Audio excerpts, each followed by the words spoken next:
हरि ओम। ओम पुनंतु महादेव जना पुनंतु मनसा देव पुनंतु विश्वभूतानि जातिवेदो पुनिमाम। ओम अपवित्र पवित्रो वा सर्वावस्था गतोपि स्मृत पुंडरीकाक्ष सर्वभ्यंतर शुचिम पुंडरीकाक्ष पुनंतुम पुंडरीकाक्ष पुनंतुम पुंडरीकाक्ष पुनंतुम। ओम माधवाय नमः केशवाय नमः नारायणाय नमो नमः।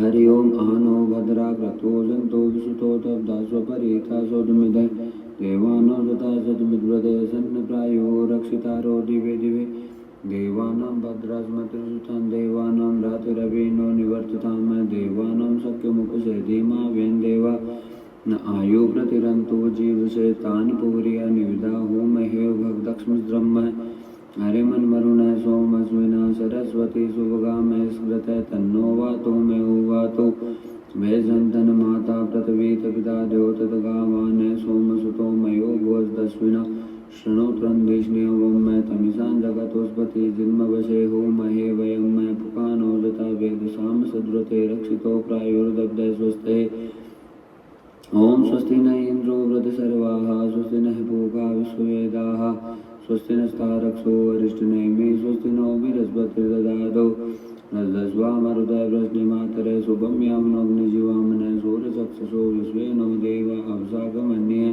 ओम भद्रं कर्णेभिः शृणुयाम देवा भद्रं पश्येमाक्षभिर्यजत्रास्त्रङ्गैस्तुष्ट्वा सस्तन्विवरिषेमहि देवी त्यन्दायुषत्मितो सर्वन्ति देवा यत्र नश्चक्रदर्शं तनुनाम पुत्रा स्वत्र पितरो भवन्ति मानो मध्यारिषदौर्गन्तो अदितिर्ज्योतिरन्तरिक्षमदिति माता स पिता स पुत्र विश्वे देवादिति पंचजनादिति जामदिति जनित्वम् ओम द्योः शान्ति अन्तरिक्षं शान्ति पृथिवी शान्तिरापः शान्तिरोगदयः शान्ति वनस्पतेः शान्ति विश्वे देवाः शान्ति ब्रह्म शान्ति सर्वं शान्ति शान्तिरेव शान्ति सामा शान्तिरेव यतो यतः समीयसे ततो नो व्यं कुरु सन्नः कुरु प्रजाभ्यो भिन्नपशुभ्यं विश्वानि देव सवितर्दुरितानि परासुः यद्भद्रं तन् आसुः श्रीमन्महागणाधिपतिभ्यो नमो नमः लक्ष्मीनारायणाभ्यां नमः उमामहेश्वराभ्यां नमः वाणीरण्यगर्भाभ्यां नमः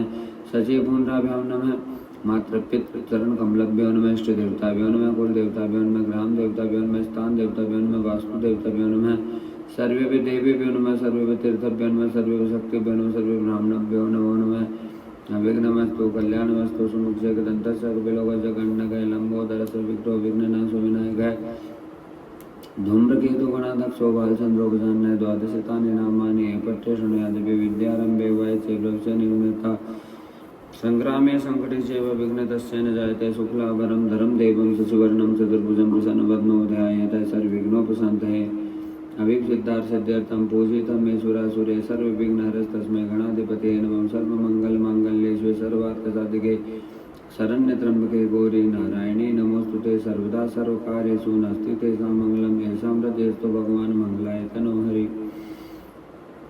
तदेव लग्नं शुद्धं तदेव ताराबलं चन्द्रबलं तदेव विद्याबलं देवबलं तदेव लक्ष्मीपते तेङ्ग्रियुगं स्वामिं लाभस्तेषां जयस्तेषां कुतस्तेषां पराजयेषाम् इन्दिवर्षमो हृदयस्तु जनार्दन यत्र योगेश्वर कृष्ण पार्थो धनुर्धर तत्र शिवश्वरभूति दुर्वाणि तिर्मतिर्मः अनन्यासि चिन्तयन्तो मया जन्नापरिभासते तेषां नित्याभियुक्तानां योगक्षेमं वाम्यं वक्रतुण्डमहाकाय सूर्यकोटिसम्प्रभ निर्विघ्नं कुरु मे देव सर्वकार्येषु सर्वदा विनायकं गुरुं वानं ब्रह्मा विष्णु महेश्वरं सरस्वती ब्रह्म्यादौ सर्वकामार्थसिद्धये श्रीमन्महागणाधिपतिभ्यो नमो नमः।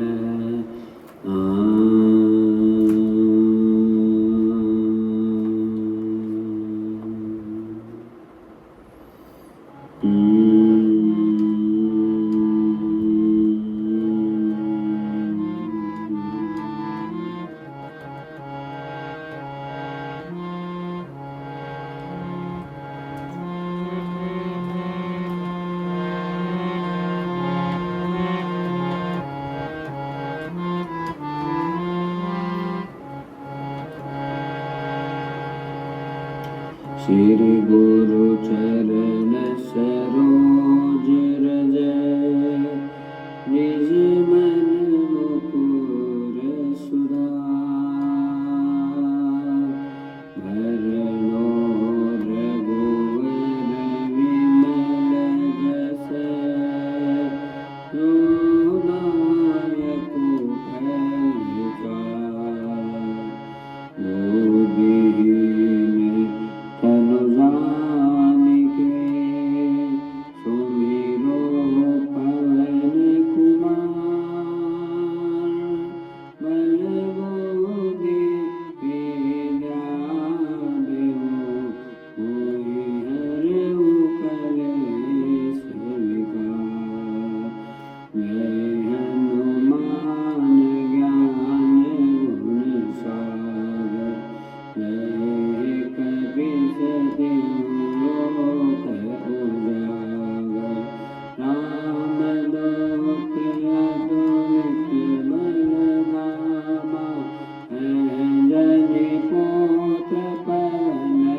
वरन विराज सुबेसा आनन गोंडल कुंचित केसा हाथ गज गदा विराज काने मोज जनेऊ साज सगर सुवन केसरी नंदन तेज प्रताप महाजगवन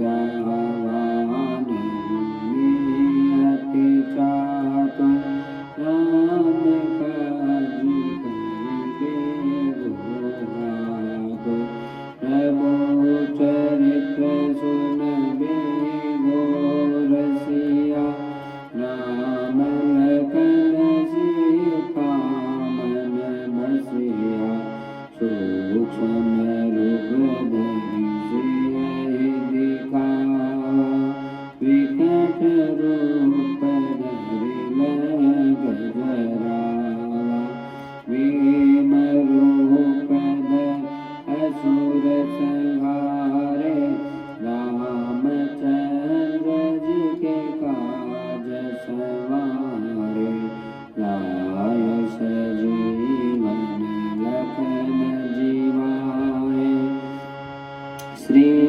रघुवीर हरषि उर लाए रघुपति कीन्ही बहुत बड़ाए तुम मम प्रिय भरत सहाय सहस बदन तुम रोयस गाए हस कहि श्रीपति कंठ लगाए सनकादिक ब्रह्मादि मुनीसा नारद सारद सहित ईसा नम कुबेर दिक्पाल जहाते कवि कोविद के सके कहाते तुम उपकार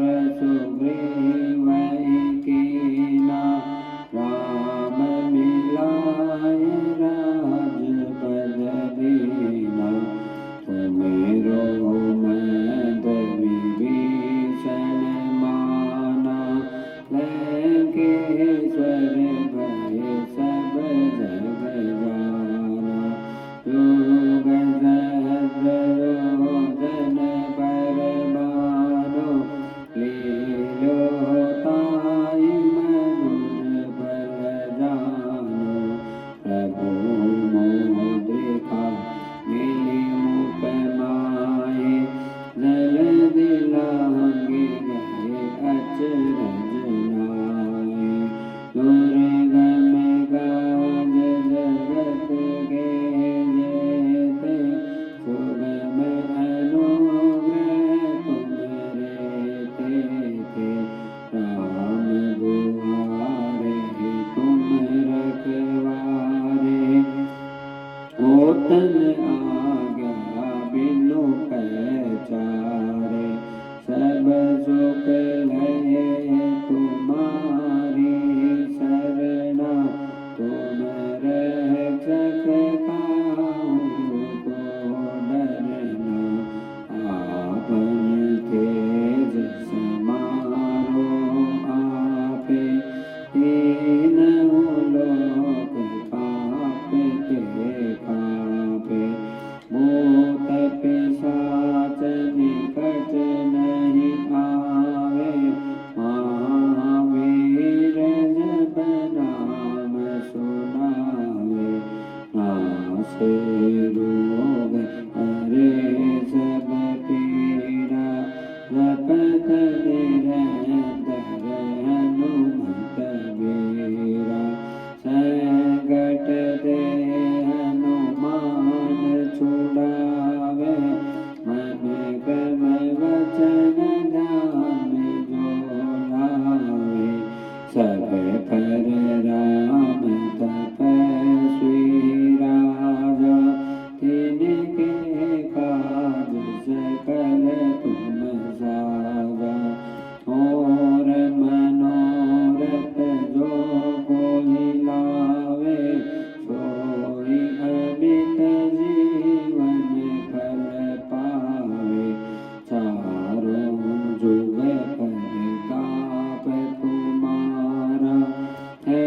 पर सिद्ध जगत उजियारा। साधु संत के तुम रखवारे, असुर निकंदन राम दुलारे। अष्ट सिद्धि नौ निधि के दाता, असबर दीन जानकी माता। राम रसायन तुम्हारे पासा, सदा रहो रघुपति के दासा। तुम्हारो भजन राम को भावे, जन्म जन्म के दुख बिसरावे। संत काल रघुबरपुर जाए, वहाँ जन्म हरि भक्त खाए। मोर देवता चेतन धरई, हनुमत से सर्व सुख करई। संकट कटे मिटे सब पीड़ा, जो सुमिरे हनुमत बलबीरा। जय जय जय हनुमान गोसाई, कृपा करहु गुरुदेव की नाई। जो सत बार पाठ कर कोई, छूटहि बंदी महासुख होई। जो पढ़े हनुमान चालीसा, होई सिद्धि साकी गौरीसा। तुलसीदास सदा हरि चेरा, नाथ हृदय में डेरा। पवन तनय संकट हरने, मंगल मूर्ति राम लखन सीता सही, हृदय बसहु सुरभूषि। सियापति राम जय जय राम, मेरे प्रभु राम जय जय राम।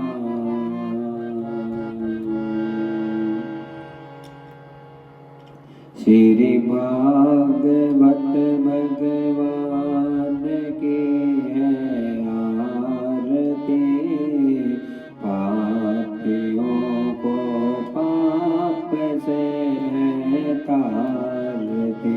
श्री भागवत भगवान की है आरती, पापियों को पाप से है तारती। अमर ग्रंथ ये मुक्ति पान, ये पंचम वेद निराला। नव ज्योति जगाने वाला, ये अमर ग्रंथ ये मुक्ति पान, ये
श्री राम यही घनश्याम यही सीताराम यही राधे श्याम यही प्रभु की महिमा की आरती पापियों को पाप से तारती श्री भागवत भगवान की है आरती पापियों को पाप से है तारती।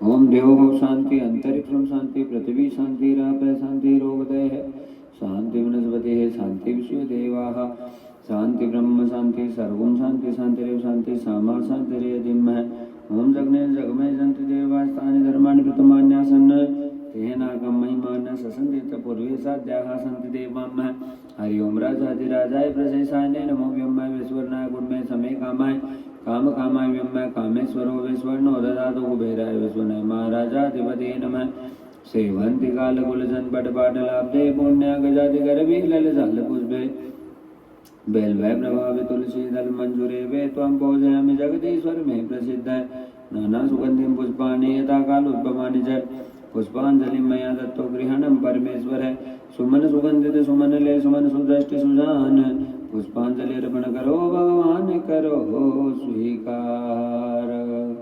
भक्तवत्सल भगवान की जय। गणेश जी महाराज की जय। श्रीमद् भागवत महापुराण की जय।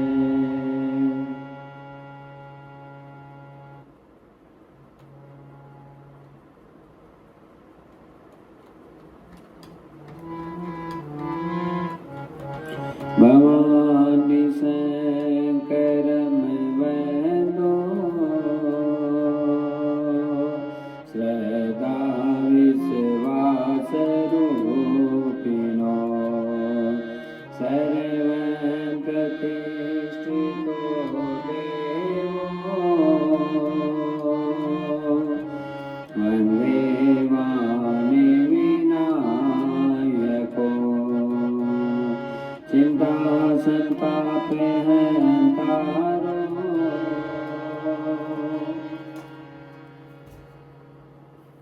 यत पादा मुजरे श्या राम दान जाचारी प्रणमामि महोन्नगे यदु अनुग्रह तो जयतो सर्वदुःखादिगो भवे तम हम सर्वदा वन्दो श्रीवल्लभ मदन नन्दन अज्ञान तिमिरादसे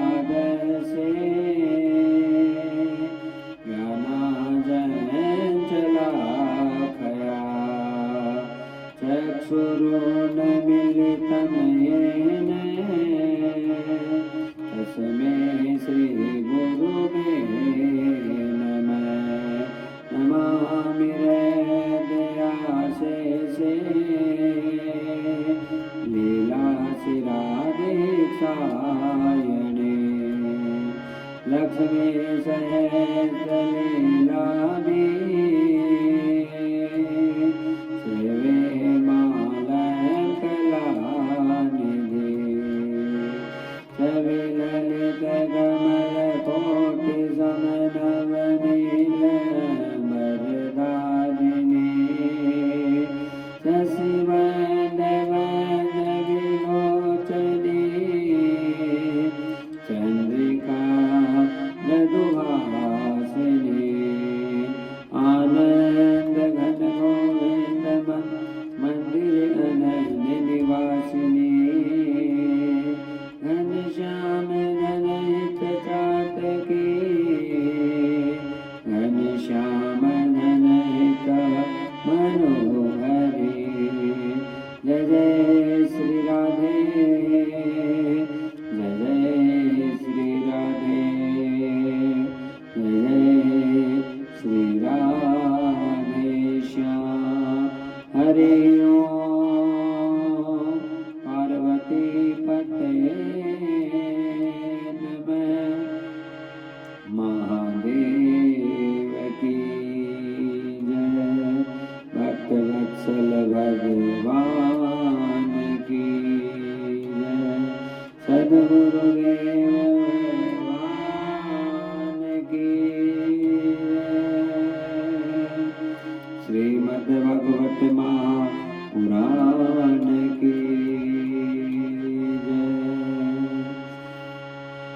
जीवन के तूफानों में प्रभु तुम ही के सहारा हो। डगमग डगमग डोले नैया तुम ही नाथ किनारा हो। तुम चालक हो मेरी नैया के, तुम ही एक पतवारा हो। नमस्कार भगवान तुम्हें भक्तों का बारंबार हो। नमस्कार भगवान तुम्हें भक्तों का बारंबार हो। केदारों के बेटे हमारे चरणों में स्वीकार हो। केदारों के बेटे हमारे चरणों में स्वीकार हो। चरणों में स्वीकार राम जी, चरणों में स्वीकार हो। नमस्कार भगवान तुम्हें भक्तों का बारंबार हो। जग के सच्चे पिता तुम्हें हो, तुम ही जग की माता हो। जग के सच्चे पिता तुम्हें हो, तुम ही जग की माता हो। भाई बंधु सखा सहायक रक्षक पोषक दाता हो। भाई बंधु सखा सहायक रक्षक पोषक दाता हो। चींटी से लेकर हाथी तक प्रभु तुम ही पालनहारा हो। चींटी से लेकर हाथी तक प्रभु तुम ही पालनहारा हो। नमस्कार भगवान तुम्हें भक्तों का बारंबार हो। नमस्कार भगवान तुम्हें भक्तों का बारंबार हो।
बोलो राधा रमण हरि गोविंद बोलो राधा रमण हरि गोविंद बोलो गोविंद जय जय गोपाल जय जय गोविंद जय जय गोपाल जय जय राधा रमण हरि गोविंद जय जय राधा रमण हरि गोविंद जय जय गोविंद बोलो हरि गोपाल बोलो गोविंद बोलो हरि गोपाल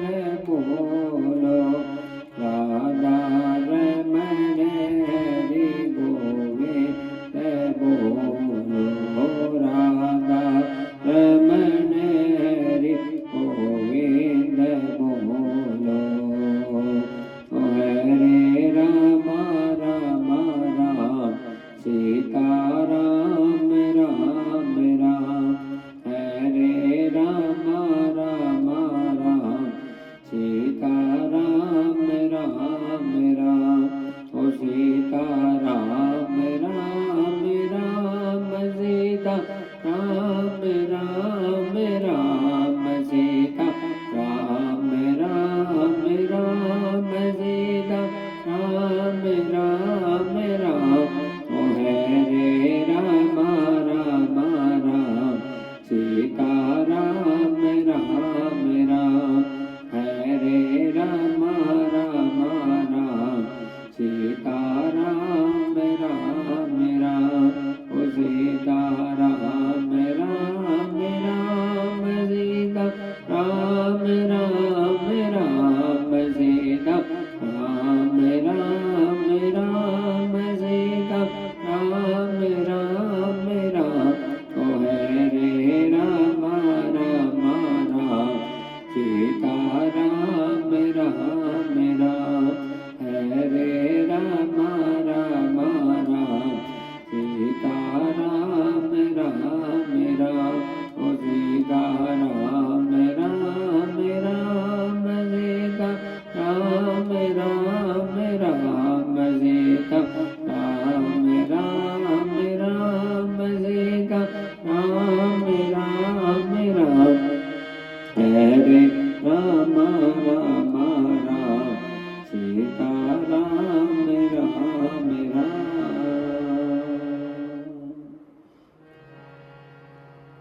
बोलो भक्त वत्सल भगवान की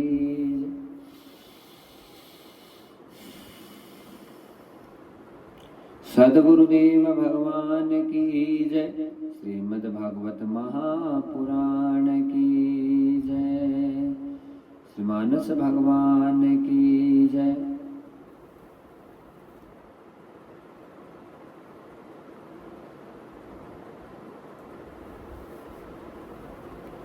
परमानंद की बेला भक्त जनों, ओमकार ईश्वर परब्रह्म परमपिता परमेश्वर भगवान श्री जगदीश का बहुत बड़ा अनुग्रह है।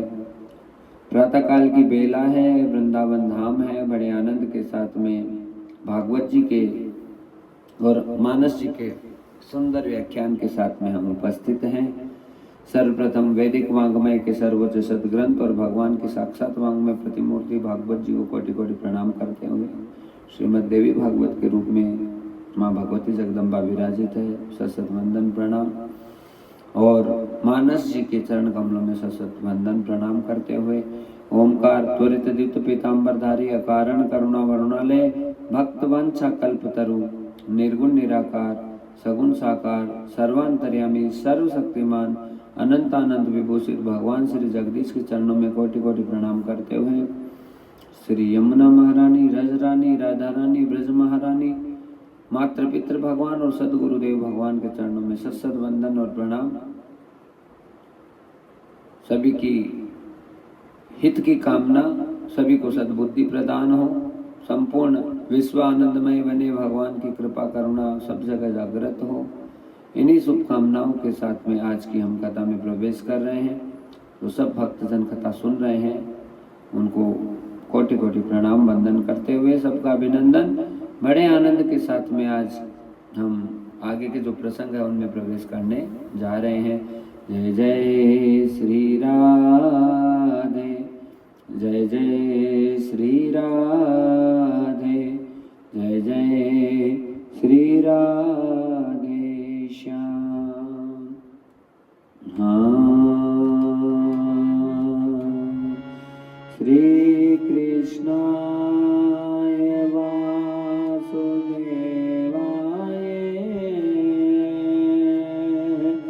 हरये परमात्मने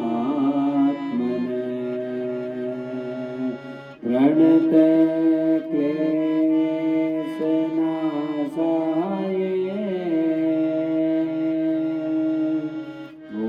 गोविन्दाय नमो नमः।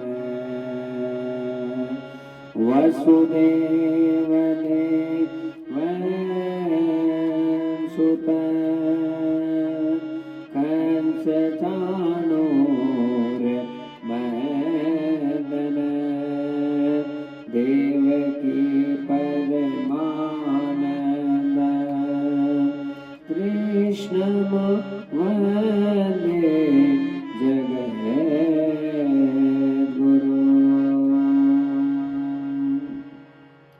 श्री कृष्ण की ही साक्षात जगत गुरु स्वरूप में वंदना करते हैं। गुरु रूप में भगवान ही विराजित है। परब्रह्म परमपिता परमेश्वर को प्रणाम करते हुए बड़े आनंद के साथ में भक्तजनों कथाओं के क्रम में प्रवेश कर रहे हैं। कल जब बड़ी आनंदमय भागवत जी की चर्चा हो रही थी, आनंदम सरितां परिणीतो धन्य धन्यं च मातरम। वो धन्य धन्य हो गई मैया देवहूति जो भगवान की आनंद सरिता में प्रवेश कर गई। आनंद सरिता में प्रवेश करने का मतलब भक्तजनों के हमारा हृदय पुलकित हो जाए, नेत्रों से आंसू बहने लगे, परमात्मा के प्रति अनन्य प्रेम भाव हमारे अंतःकरण से नियमित और निरंतर प्रकट होने लगे। बस यही आनंद हम प्राप्त करें। पर उसके लिए क्या करना पड़ेगा? उसके लिए हमें निरंतर प्रभु की शरणागति को रखकर हमें निरंतर उनका स्मरण करना है, उनका चिंतन करना है, उनका मनन करना है। चिंतन तो भगवान का बनने से ही हमारा जीवन अच्छा हो सकता है। बाकी केवल संसारी विषय में ही हम फंस गए तो कभी महानता सिद्ध नहीं होगी। अरे महाराज, संसार भी उसी का मान हो जाता है जो भगवान के चिंतन में आगे बढ़ जाता है, जो हर प्रकार से परमात्मा का ही सानिध्य ग्रहण करके अपने जीवन को आगे बढ़ाता है, उसका जीवन धन्य होता है। बड़े बड़े संत महापुरुष कहते हैं भक्तजनों कि यदि किसी भी साधक का कल्याण हुआ है तो उसमें उस स्थान की बहुत बड़ी महिमा होती है, और गुरुजनों की महिमा तो होती है, इसमें तनिक कोई संदेह हो नहीं सकता। पर स्थान की महिमा भी बहुत गाई गई है। और ऐसे यदि हम स्थान की बात करें तो हमारे सबसे पवित्र पावन यदि कोई नाम मुख से निकले तो वो श्री धाम वृंदावन है, जहां सहज में कृपा हो जाती है, जहां अचानक सहसा कृपा हो जाती है। केवल धाम का आश्रय लेने मात्र से, केवल महाराज धाम को सब कुछ और सर्वस्व समझने मात्र से, और केवल वृंदावन का भजन करने मात्र से भी भगवान की प्रसन्नता बन जाती है। और जिस पर कृपा वृंदावन की हो जाए उस पर कृपा कभी खत्म नहीं हो सकती है। वो कृपा बढ़ती ही जाएगी, उसके जीवन में आनंद बढ़ता ही जाएगा, कम नहीं हो सकता है। जिस भूमि पर साक्षात प्रिय प्रियतम गलवैया लेकर खेले हैं, और जो भूमि हमेशा हर पल श्री कृष्ण और श्री राधा जी के प्रेम के लिए जानी जाती है, वो आज भी ऐसे ही लीला कर रहे हैं जिस प्रकार से जब वो जीवंत होकर लीला कर रहे थे। बस भेद इतना ही है बंधुओं कि हम उन लीलाओं को देख नहीं पाते हैं, क्योंकि हमारे संसारी पर्दा चढ़ा हुआ है। और जैसे वो संसारी पर्दा दूर हो जाता है किसी कारण से भी, और हम बड़े भाव से, शुद्धता से, परिपूर्णता के साथ में जब महाराज भगवान के मार्ग की तरफ बढ़ते हैं, या मन में कोई भी कैसा ही भाव आए कि मान लीजिए मुझे भोजन ही बनाना है तो पहले मैं ठाकुर जी को भोग लगाऊं, मुझे कुछ भी करना है, प्रसादी भी ग्रहण करनी है तो पहले मैं ठाकुर जी को भोग लगाऊं, भगवान को आगे करके हम किसी भी कार्य को करते हैं तो जीवन महान हो जाता है। लता पता गुल सब चिल्ला चिल्ला कर कहते हैं कि बस हम राधा राधा बोलते रहें, हम राधा राधा पीते रहें, हम राधा राधा सब कुछ करते रहें। क्या धाम की कोई भी चीज साधारण हो सकती है? धाम का जल भी साधारण नहीं है तो धाम की वायु भी साधारण नहीं है। जिसको भी भगवत प्रसाद प्राप्त हुआ है उसमें ब्रज रस का कितना बड़ा महत्व हुआ है बता दो। सुनीरी सखी ब्रज रज धारू आज, सुनीरी सखी ब्रज रज धारू आज, ब्रज रज धारू आज,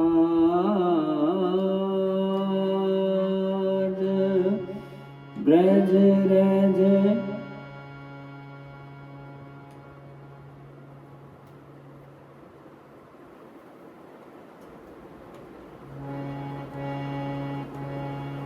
ब्रज रज धारू आज, सुनीरी सखी ब्रज रज धारू आज, सुनीरी सखी ब्रज रज धारू आज। जिसने भी रज का भी आश्रय लिया है उसी बदले में भगवान प्राप्त हो गए। ना धाम की वायु थोड़े में ही अपनी बात को सिद्ध नहीं कर सकती कि बस कोई महत्वता नहीं है, बल्कि बहुत अधिक महत्व है। यहाँ पर एक श्वास भी निकलती है तो हमारी प्रत्येक सांस है वो पवित्र हो जाती है भक्तजनों, क्योंकि धाम का प्रभाव है। थोड़ा सा भी चरणों का चरणामृत निकाला किसी संत का, किसी महात्मा का, कटक गए और वो जल वृंदावन का जल है तो वो जल बहुत आनंद करता है। और जैसा कि हम सब जानते हैं जल और भोजन का जीवन में बहुत बड़ा महत्व है। हम कैसा जल पीते हैं, किस प्रकार का पीते हैं। कई संत महापुरुष ऐसे हैं जो बचपन से लेके आज तक केवल गंगा जल का ही सेवन कर रहे हैं, केवल एक पर्टिकुलर एक ही नदी का सेवन कर रहे हैं।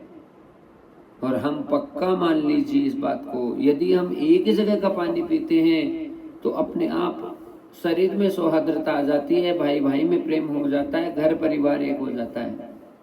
हाँ, और घाट घाट के पानी पीते हैं, जैसे हमारे बुजुर्ग कहते हैं, घाट घाट के पानी पीते हैं तो महाराज ना इधर के रह पाते हैं ना उधर के रह पाते हैं।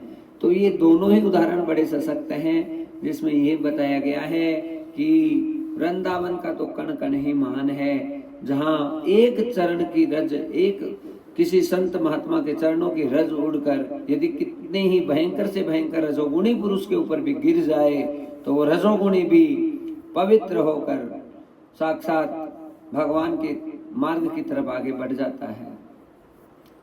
इसलिए हमारे जीवन का कल्याण केवल और केवल भगवान का सानिध्य ग्रहण करने से और भागवती वाणी का निरंतर श्रवण पान और गान करने से ही हो सकता है। बाकी और इस संसार में कोई ऐसा मार्ग नहीं है जिससे हम कल्याण की तरफ बढ़े।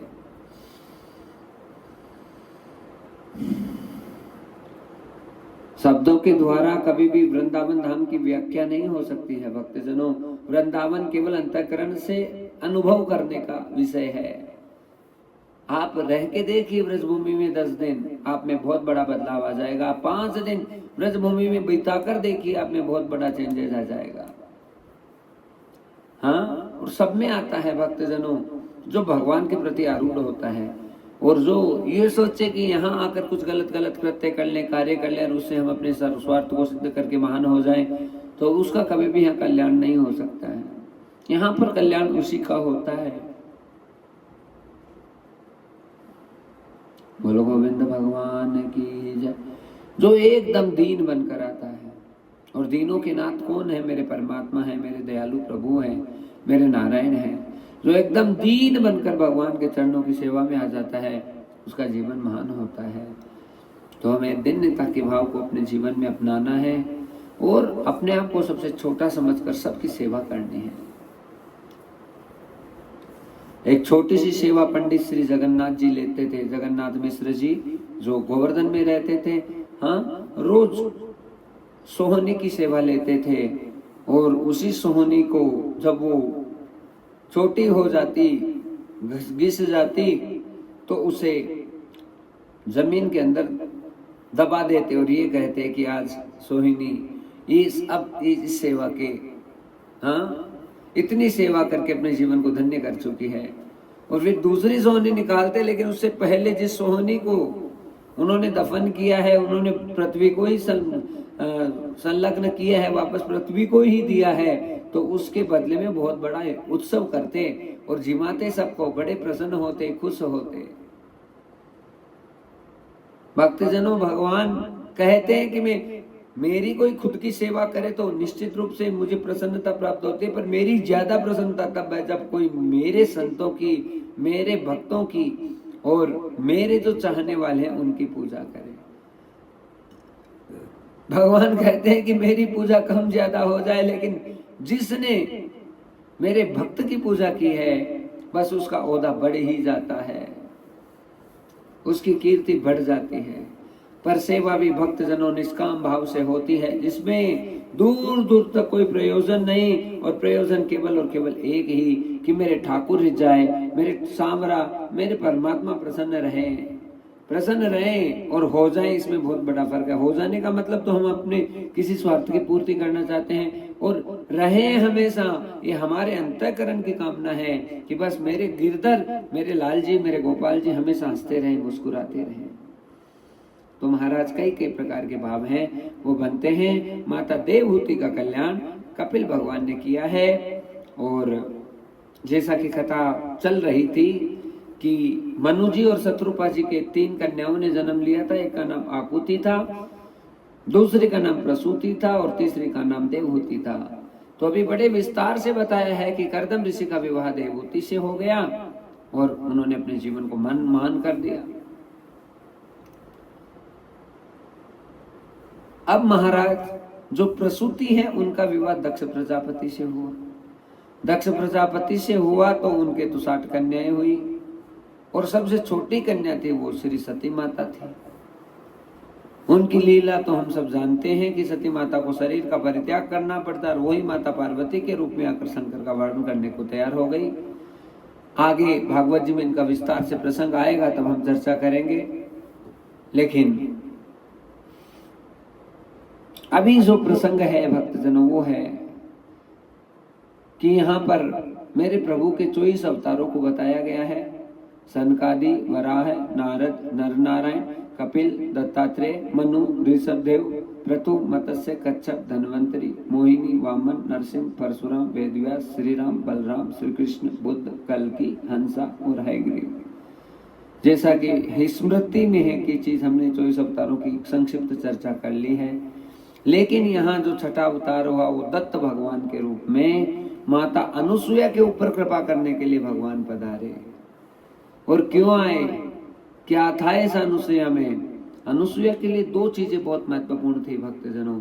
पहले तो उनके पति देव अत्रि ऋषि, जो महान मुनि हुए, जिन्होंने इतना कठिन तप करके भगवान को साक्षात प्रकट कर दिया।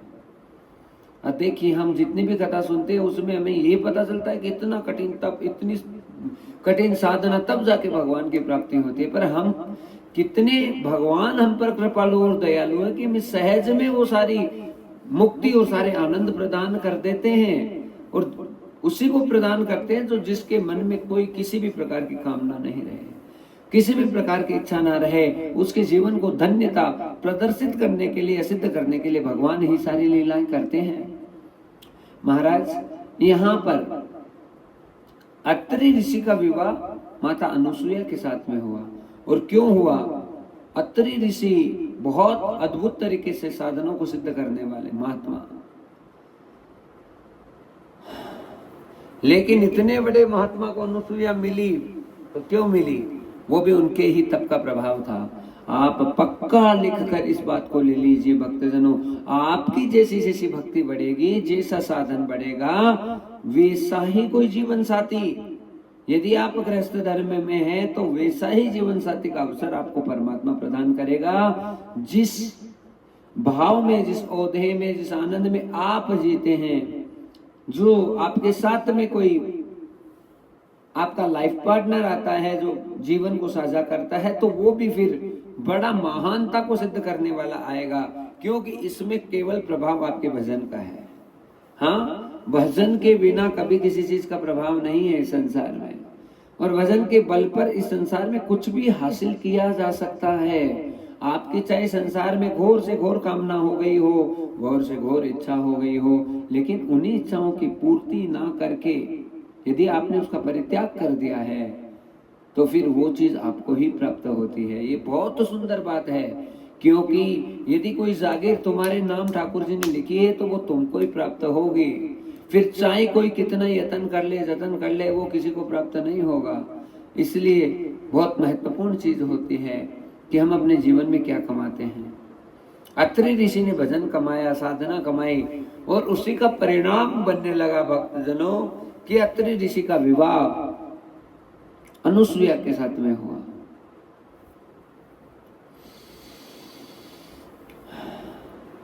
साधारण नारी तो थी नहीं, खुद तपी हुई थी, साधना की हुई थी, भजन की हुई थी।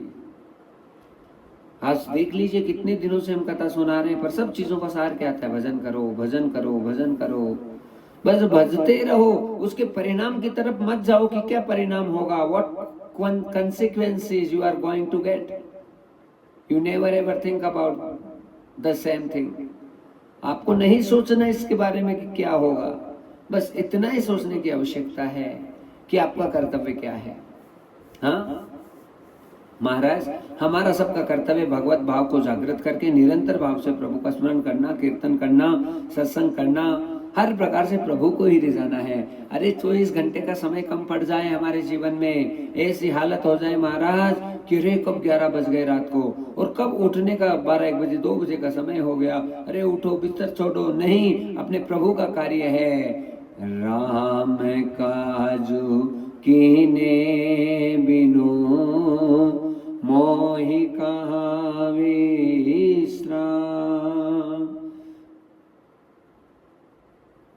भगवत कार्य को किए बिना कभी भी जीवन में विश्राम नहीं आना चाहिए,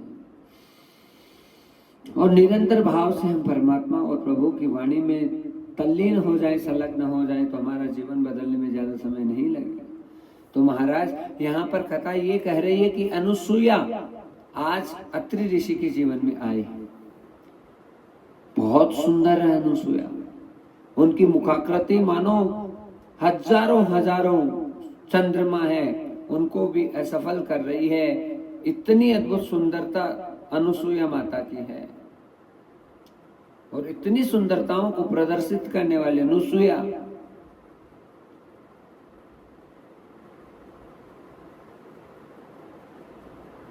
जो कैसे किस प्रकार से माया का शिकार हो जाती है, पर अनुसुईया के अलावा यदि कोई होता तो ये बात कहने में कोई अतिशयोक्ति नहीं होती, पर अनुसुईया किसी भी स्थिति में कहीं फंसेगी नहीं। कारण क्या है? क्योंकि उसने सच्चे दिल से अपने पति को ही सब कुछ माना है, अपने पति को प्राण स्वरूप मानकर पूजा की है। और 100 सालों तक जो अत्रि ऋषि तप करने जाएंगे आज भक्तजनों, तो 100 सालों तक, 100 वर्षों तक वो अनुसुईया माता केवल इंतजार करके, केवल इस भाव से कि मेरे सांवरा आएंगे, मेरे ठाकुर जी आएंगे। हाँ, कौन मेरे ठाकुर जी? मतलब मेरे पति वापस आएंगे और मुझे गले से लगाएंगे। अत्रि ऋषि आज अनुसुईया के पास आए और बड़े प्रसन्न हो रहे हैं। देवी, मुझे बड़ी प्रसन्नता हो रही है कि तुम सब जगह घूम रही हो, फिर रही हो। श्री राधे श्री राधे श्री राधे श्री राधे श्री राधे श्री राधे श्री राधे।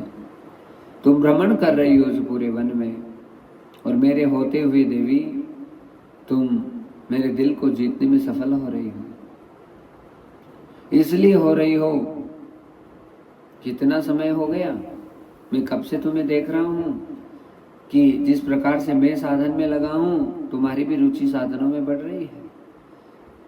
अनुसुईया हाथ जोड़कर बोली, हे स्वामी, आपकी जो मर्जी है बस उसी हिसाब से मैं अपने जीवन को ढालना चाहती हूँ। आप जैसा मुझे रखें, दुख में रखें, सुख में रखें स्वामी, बस मुझे यदि प्रेम है तो केवल और केवल आपके विचारों से, आपकी भावनाओं से, और किसी चीज में कोई लगाव नहीं है।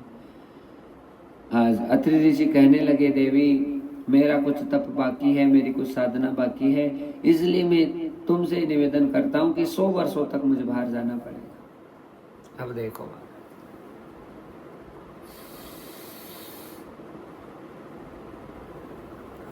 बोले गोविंद भगवान की जय। आज का जो समय है भक्तजनों, नारी शक्ति 2 दिन 4 दिन भी अपने पति के बिना नहीं रह सकती, और मानो कहीं रहने वाली रह ही जाए, पर मोस्टली जो स्थिति है वो ऐसी ही बन रही है कि सबको साथ में सब चीजें चाहिए। लेकिन वो अनुसुईया कितनी महान होगी, अत्रि ऋषि का ऐसा कोई सानिध्य भी प्राप्त नहीं किया है, कोई विहार भी अत्रि ऋषि ने उनके साथ में नहीं किया, लेकिन उससे पहले ही उन्होंने ये निश्चय कर लिया कि मुझे वन जाना जरूरी है और मुझे मेरी साधना को सिद्ध करना है। एक मानुष जन्म में यदि हम आए हैं भक्तजनों, तो हमें अपने भजन की चिंता होनी चाहिए हर हाल में, और इतनी सुंदर योनि को प्राप्त करके भी यदि हमें इस बात की चिंता नहीं है कि रे मेरा भजन हो रहा है कि नहीं हो रहा है, मेरी साधना हो रही है कि नहीं हो रही है, तप हो रहा है कि नहीं हो रहा है, तो फिर हम अपने मानुष जीवन को सफल नहीं कर सकते हैं। मनुष्य जीवन की सफलता तभी होगी जब आप भजन में लगेंगे, जब आप सत्संग में लगेंगे। अत्रि ऋषि अच्छे से इस बात को जानते हैं कि मुझे जाना पड़ेगा। इतनी सुंदर अनुसुईया उसे घोर जंगल में अकेले छोड़कर अत्रि ऋषि जा रहे हैं। क्यों? केवल विश्वास। देखो रिश्ते बनते कैसे हैं, रिश्तों की बुनियाद है केवल विश्वास। अंतःकरण से हम जिसको प्रेम करते हैं, जिसके लिए हाँ हमारे अनंत अनंत भावनाएं अंतःकरण में जागृत है, कोई भी रिश्ता रहता है तो उसके पीछे केवल और केवल ट्रस्ट होता है। बिना ट्रस्ट के कौन सी ऐसी चीज है जो हमको महान कर सकती है, बता दो। जो चरित्रहीन होगा उसके ऊपर तो आप कितना ही ट्रस्ट कर लीजिए, आपका ट्रस्ट तो टूटेगा ही। लेकिन जिसने अपने चरित्र का निर्माण किया है, जिसने श्वास से श्वास से परमात्मा को समर्पित करके भगवान से यही सफलता मांगी है, यही आनंद मांगा है कि नाथ बस मैं बलवंत हो जाऊं, किस चीज से, कि कभी मैं गिर नहीं जाऊं, क्योंकि सबसे बुरी स्थिति गिरना ही है।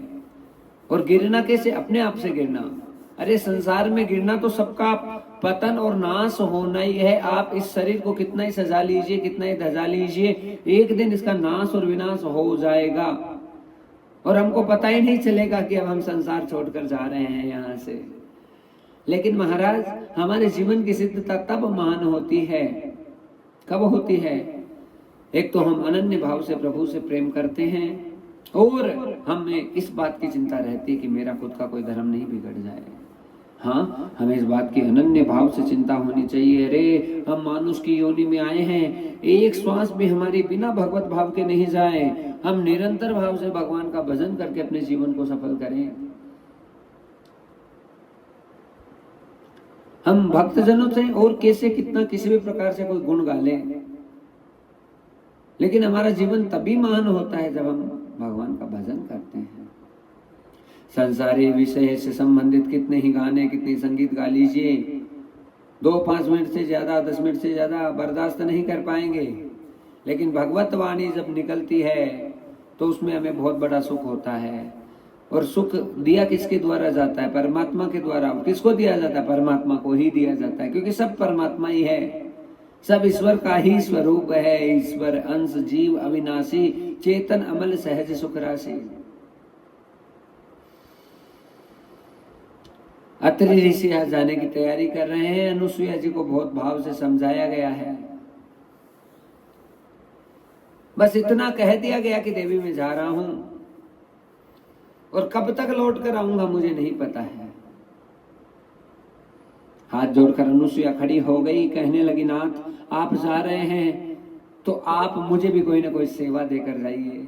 हे प्रभु आप ही मेरे लिए सर्वस्व है, सब कुछ है, आपके अलावा कुछ भी मेरे जीवन में ऐसी कोई चीज शेष नहीं है जिससे मैं प्रसन्न हो जाऊं, खुश हो जाऊं। इसलिए आप बस यदि मेरे जीवन को महान करना चाहते हैं तो आप इतना ही कीजिए कि आप मुझे कोई ना कोई सेवा बताकर चले जाइए। देखिए महाराज कितने आनंद का विषय बन रहा है भक्तजनों।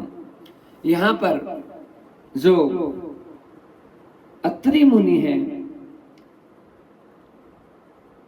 वो अनुसुईया को केवल एक ही सेवा सिखा रहे हैं कि देवी तो नर्मदा के तट के पास में है, अरे यहाँ से हजारों हजारों साधु महात्मा संत निकलते हैं।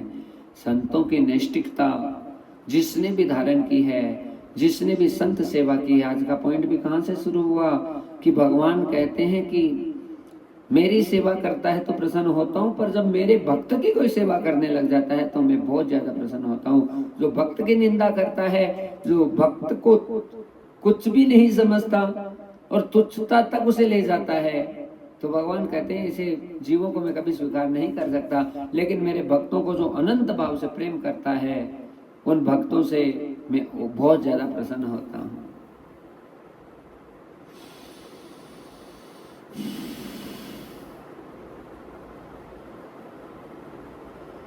अत्रि ऋषि के वन में जो है गमन करने का समय आया, पर आज अनुसुईया को ये कार्य बताकर चले गए कि जितने भी संत और महात्मा हैं उनकी सेवा करना।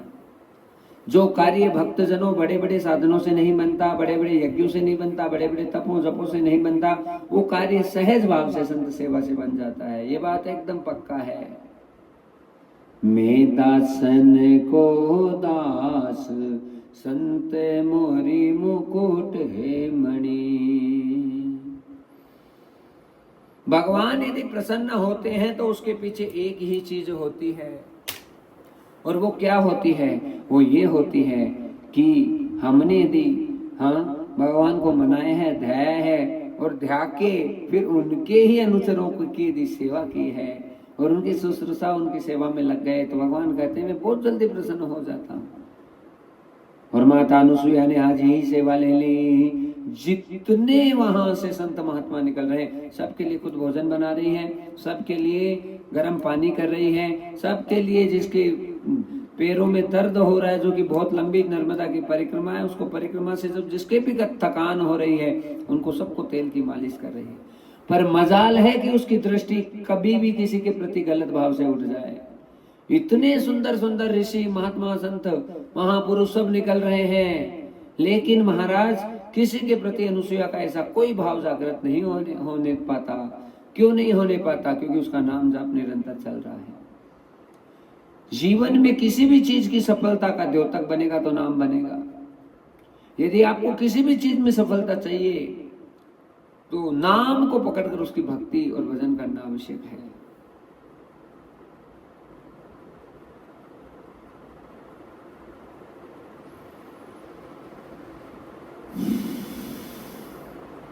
बोलो सद्गुरुदेव भगवान की जय। जितने संत आते हैं उनकी सेवा में अनुसुईया दिल से लग गई, तल्लीनता से लग गई और उसने निरंतर पुरुषार्थ किया। भक्तजनों, यह शब्द आता है पुरुषार्थ। यह समझने वाला विषय है कि यदि हमने और हमको किसी भी प्रकार से सफलता प्राप्त करनी है तो हमें निरंतर उस कार्य को करना जरूरी है। 2 दिन कर लिया, 4 दिन नहीं किया, 3 दिन किया, 2 दिन नहीं किया, उससे आपका कभी भी हित नहीं हो सकता है। और आपने एक बार नियम बना लिया, you have made the rules and regulations which you are going to follow the things, then only the few moments you can get the great achievement in your life. कुछ समय में आप बहुत बड़ी सफलता को प्राप्त कर लेंगे यदि आप नियम मर्यादा में आ गए। जीवन संयमित ना हो, जीवन अनुशासित ना हो, जीवन है वो नियमित ना हो तो उस जीवन को जीने का कोई फायदा नहीं है। अनुशासन बहुत जरूरी है, डिटर्मिनेशन, दृढ़ निश्चय होना बहुत जरूरी है।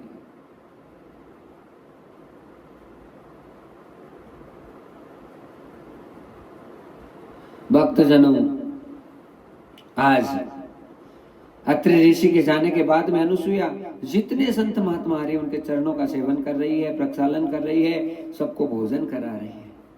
और वो दिन दूर नहीं थे कि बड़े बड़े सिद्ध संत महात्मा अनुसुईया के द्वार से निकलने लग गए। ये भक्ति का ही प्रभाव होता है। हमें बहुत बड़ा ज्ञान होता है कि हम इसको बुला ले, इसको प्रसन्न कर ले, ये कर ले, वो कर ले, ये कभी नहीं हो पाएगा। आप भजन कीजिए, पूरी दुनिया प्रसन्न हो जाएगी आपसे। और भजन नहीं करेंगे तो कोई भी आपके साथ में भी रहता है वो भी आपसे कभी खुश नहीं रह पाएगा। सारी भजन की लीला है भक्तजनों। यदि हमारा भजन लगातार निरंतर भाव से पुष्ट हो रहा है तो थोड़े दिनों में ऐसा समय आएगा कि हमें अंतःकरण से बहुत बड़ा आनंद प्राप्त हो जाएगा। हाँ, संत सेवा मुखे में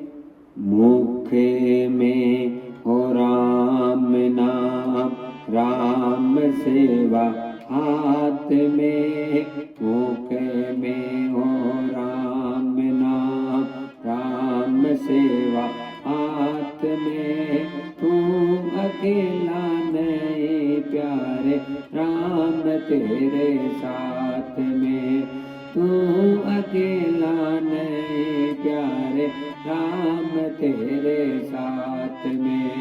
वेद का विधान मान, आने लाभ सही है। वेद का विधान मान, आने लाभ सही है। जाहे वेद राखे राम, ताहे वेद रही है। जाहे वेद राखे राम, ताहे वेद रही है।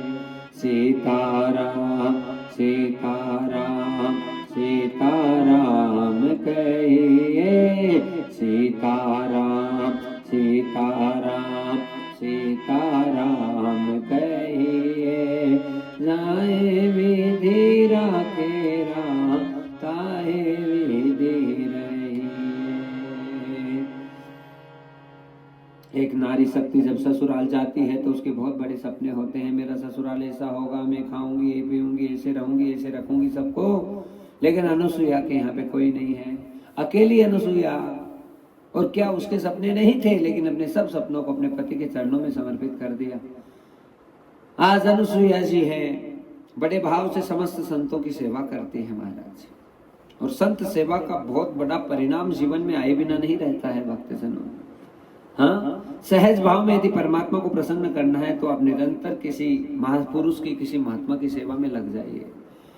यदि उनकी सेवा आपके द्वारा स्वीकार कर ली जाए, आपकी सेवा में कोई त्रुटि ना हो, तो बहुत जल्दी आपके जीवन में बहुत बड़ा परिवर्तन आ जाएगा। माता अनुसुईया समस्त जितने ऋषि संत महात्मा जाते हैं सबको भोजन कराती है, सबको गर्म पानी से स्नान कराती है, सबको आनंद करवाती है। कहते हैं भक्तजनों, जब भजन चलता है तो अलग से किसी को भी बुलाना नहीं पड़ता, सब स्वतः आ जाते हैं। हाँ, जैसे बसंत ऋतु का समय है, बारिश हो गई, शाम को छोटे छोटे कीट पतंगों को बुलाने की आवश्यकता नहीं पड़ती, उन्हें कोई इनविटेशन नहीं देना पड़ता, खूब सारे कीट पतंग आ जाते हैं। उसी प्रकार से जब हम भगवान भगवान और भगवान का ही संग करते हैं, निरंतर हमारा भजन चलता रहता है, निरंतर जाप चलता रहता है, तो उसका परिणाम क्या होगा? उसका परिणाम यही होगा कि अपने आप ही हमारे अंतःकरण में वो भगवान की शक्तियां प्रवेश करने लग जाती हैं। पर जीवन उसी का धन्य होता है भक्तजनों, जो दूर दूर तक कोई चाह नहीं रखे। चाह गई चिंता मिटी, मन हुआ बेपरवाह है, किसको कछुना, जिसको कछुना चाहिए सोई शहंशाह है।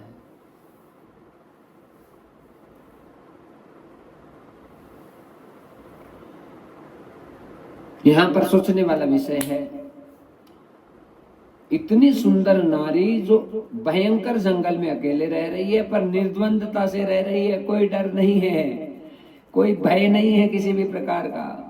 और भय नहीं होने का कारण क्या है? वो एक ही कारण है कि अत्रि मुनि ने उन्हें महान कर दिया। दूसरा, संत सेवा की जा रही है, भगवान का भजन किया जा रहा है, सत्संग किया जा रहा है। अरे जहां पर भी सत्संग होगा, जहां पर भी प्रभु का नाम होगा, जहां पर भी ठाकुर का गुणगान होगा, वहां पर कोई पाप रुक ही नहीं सकता। भक्तजनों, परीक्षा तो अवश्य होगी, भयंकर से भयंकर, लेकिन निरंतर साधन करने वाले की ही विजय श्री प्राप्त होती है। जिसने निरंतर साधन किया है, जिसने निरंतर एक ही भाव को अपने अंतःकरण में प्रदर्शित कर लिया, घटित कर लिया कि प्रभु के अलावा मेरा कोई संसार में नहीं है, बस थोड़ा सा प्रसाद भी लूं तो केवल और केवल भगवान की भोग लगा कर लूं।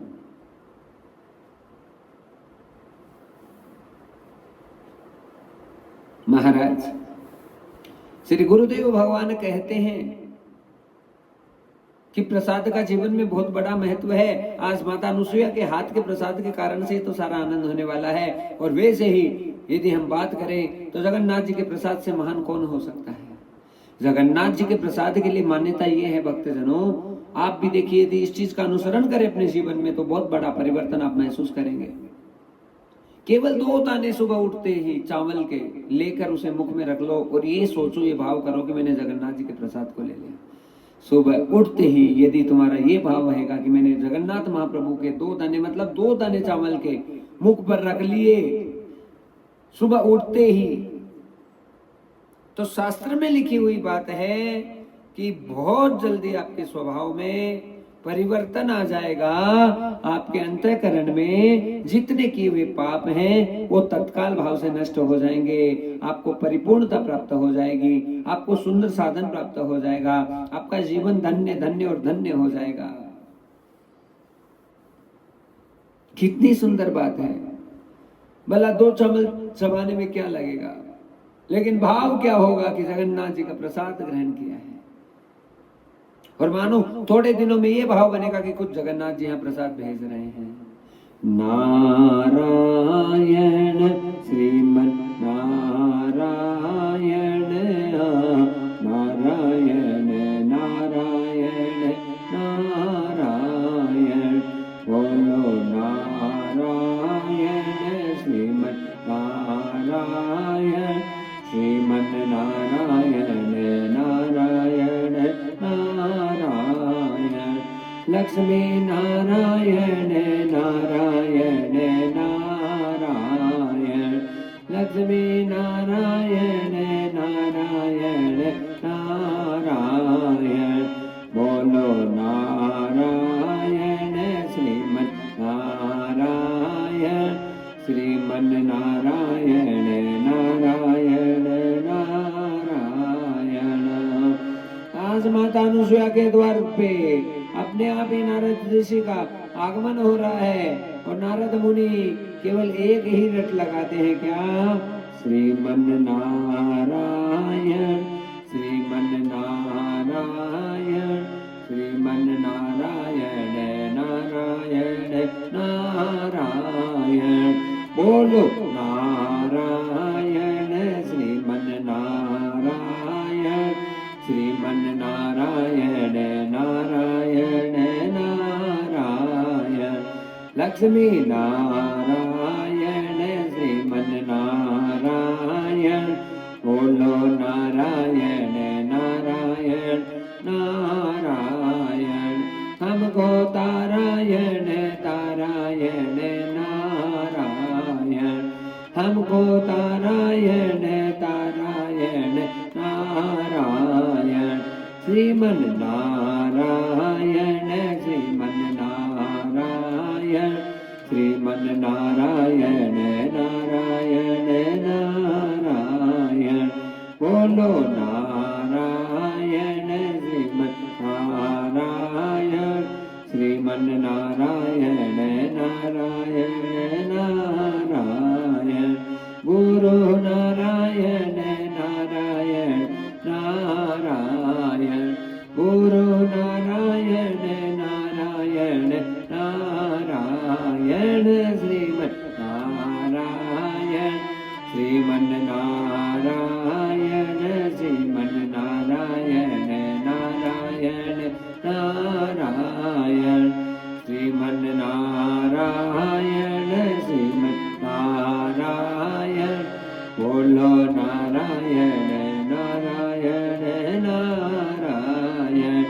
गाओ नारायण श्रीमन नारायण श्रीमन नारायण नारायण नारायण लक्ष्मी नारायण श्रीमन नारायण श्रीमन नारायण नारायण नारायण बोलो नारायण श्रीमन नारायण श्रीमन नारायण नारायण नारायण गाओ नारायण श्रीमन नारायण श्रीमन नारायण नारायण नारायण लक्ष्मी नारायण श्रीमन नारायण बोलो नारायण नारायण नारायण गाओ नारायण श्रीमन नारायण श्रीमन नारायण नारायण नारायण श्रीमन नारायण नारायण नारायण श्रीमन नारायण नारायण नारायण लक्ष्मी नारायण श्रीमन नारायण श्रीमन नारायण नारायण नारायण बोलो नारायण श्रीमन नारायण श्रीमन नारायण नारायण नारायण लक्ष्मी नारायण श्रीमन नारायण श्रीमन नारायण नारायण नारायण बोलो नारायण श्रीमन नारायण श्रीमन नारायण नारायण नारायण गाओ नारायण श्रीमन नारायण श्रीमन नारायण नारायण नारायण बोलो नारायण नारायण नारायण बोलो नारायण नारायण नारायण श्रीमन नारायण श्रीमन नारायण श्रीमन नारायण नारायण नारायण लक्ष्मी नारायण श्रीमन नारायण श्रीमन नारायण नारायण नारायण दुर्गा नारायण नारायण नारायण राधा नारायण नारायण नारायण श्रीमन नारायण श्रीमन नारायण श्रीमन नारायण नारायण नारायण बोलो नारायण श्रीमन नारायण श्रीमन नारायण नारायण नारायण राधा नारायण नारायण नारायण राधा नारायण नारायण नारायण बोलो नारायण श्रीमन नारायण श्रीमन नारायण नारायण नारायण गाओ नारायण श्रीमन नारायण श्रीमन नारायण नारायण नारायण बोलो नारायण श्रीमन नारायण श्रीमन नारायण नारायण नारायण बोलो नारायण श्रीमन नारायण श्रीमन नारायण नारायण नारायण लक्ष्मी नारायण श्रीमन नारायण श्रीमन नारायण नारायण नारायण बोलो भक्तवत्सल भगवान की जय। उसी समय श्री नारद जी का आगमन हुआ। और अनुसुईया जी को देखा, देखते ही धन्य हो गए। ये भी बहुत बड़ा प्रभाव है भक्तजनों। मानो माथे के ऊपर ही लिखा होता है कि कौन भक्त और कौन अभक्त है। आप किसी भी पुरुष या स्त्री के साथ में 5 या 10 मिनट का समय बिता लीजिए, उसके बारे में बहुत सारी जानकारी आपको अपने जहन में हो जाएगी। बहुत सारी, ये तो नहीं कहेंगे कि सब हो जाएगी, पर बहुत सारी जानकारी हो जाएगी कि वास्तव में उनके विचार कैसे हैं, उनकी भावनाएं कैसी हैं। किसी भी व्यक्ति को परखना है तो उसके नेत्रों को देखना चाहिए। सबसे पहले नेत्रों से ही पता चल जाता है कि कौन कितने पानी में है। दूसरा, यदि कुछ देखना है तो उसके हाव भाव को देखिए, उसके बैठने का तरीका, उठने का तरीका देखिए, उसके चलने का तरीका देखिए। उससे आपको बहुत सारी बातों का पता चल जाएगा कि कितने पानी में है। कोई भी साधक होगा भक्तजनों, वो नम्र होगा, विनम्र होगा, शांत होगा, प्रशांत होगा। लेकिन नारद जी से महान कौन हो सकता है? नारद जी से बड़ा साधक कौन हो सकता है? ऐसे श्री नारद जी महाराज आज चलाकर अनुसुईया के दर पे आए। और चलाकर आने का कारण क्या हुआ? किसी को भी बुलाने की जरूरत नहीं पड़ती। हम ये सोचे आमंत्रण देंगे तो हमारे पास में कोई आएगा, लेकिन आपका तप, आपकी साधना, आपका भजन अच्छा है तो आपके यहाँ पर महाराज सब कुछ आ जाएगा अपने आप ही। बिना बुलाए ही भगवान आते हैं। बस आपको अपने कार्य को अंजाम देने की आवश्यकता है। नित्य निरंतर भाव से अपने पुरुषार्थ को करते रहिए। कर्मण्यवाधिकारस्य मा फलेषु कदाचन, बिना किंचित मात्र भी किसी फल की इच्छा और आकांक्षा किए बगैर यदि आप निरंतर भाव से भगवान के भजन और उनके सानिध्य में लग जाते हैं तो आपका जीवन बहुत जल्दी परिवर्तित हो जाएगा। हाँ, बस परिवर्तन ही चाहिए। We want to get the change. Without having change how is it possible that we are going to survive? हाँ, बहुत बड़ी मुश्किल में फंस जाती है जब हमें हमारे जीवन में परिवर्तन नहीं मिलता है। और जीवन तो पल पल पल पल बदल रहा है, पल पल बदल रहा है। हर क्षण नया जीवन बन रहा है, हर क्षण।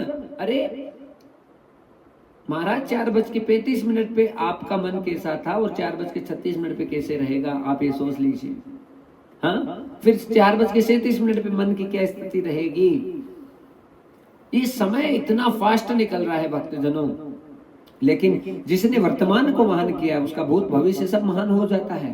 अभी जो चल रहा है प्रेजेंट सिचुएशन, कि अभी इतना समय हुआ है और इस समय पर मुझे इतना ये कार्य करना है, और उस कार्य को अभी हम निरंतर करने लग जाएं तो फिर सब कुछ हमारे जीवन में अच्छा हो सकता है।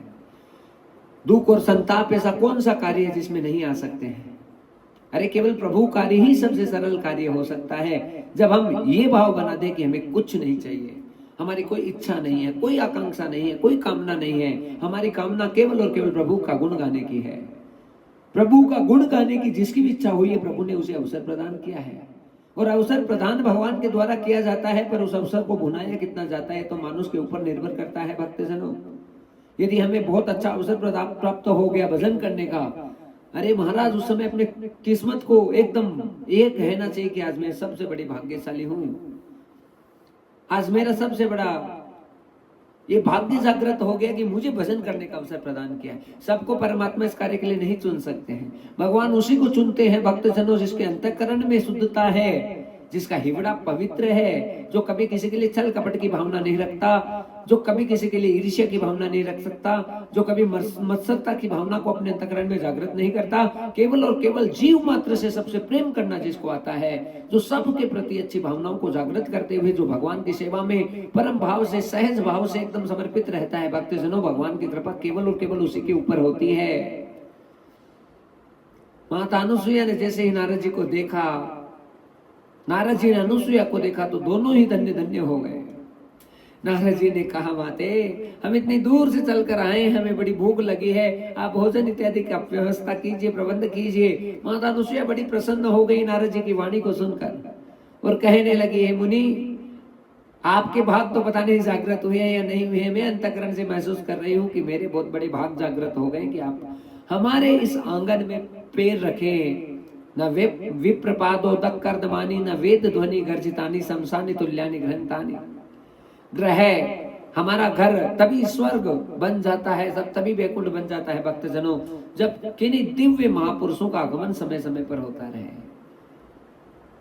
हाँ, ये बहुत बड़ा विषय हो जाता है। पाद सोचा सना देवी, जब बड़े बड़े महात्माओं के केवल चरण ही पढ़ते हैं तो उसी चरणों से ही सब आनंद हो जाता है।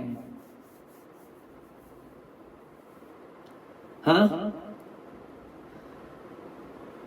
कहते हैं किसी भी महात्मा के चरणों को धोके यदि उसके छींटे दिए जाए और उसके चरणामृत को ग्रहण किया जाए तो उससे बढ़कर कोई सौभाग्य उसके जीवन का नहीं हो सकता है, किसी के भी जीवन का। किसी महात्मा के चरणों को प्रक्षालन करने का अवसर यदि हमें प्राप्त हो तो हमें उस समय अपने आप को बहुत बड़ा भाग्यशाली समझना चाहिए कि हमें ऐसे चरणों की रज प्राप्त हुई है जो भगवान से जुड़े हुए हैं, जो भागवत से जुड़े हुए हैं, जो ठाकुर जी से जुड़े हुए हैं।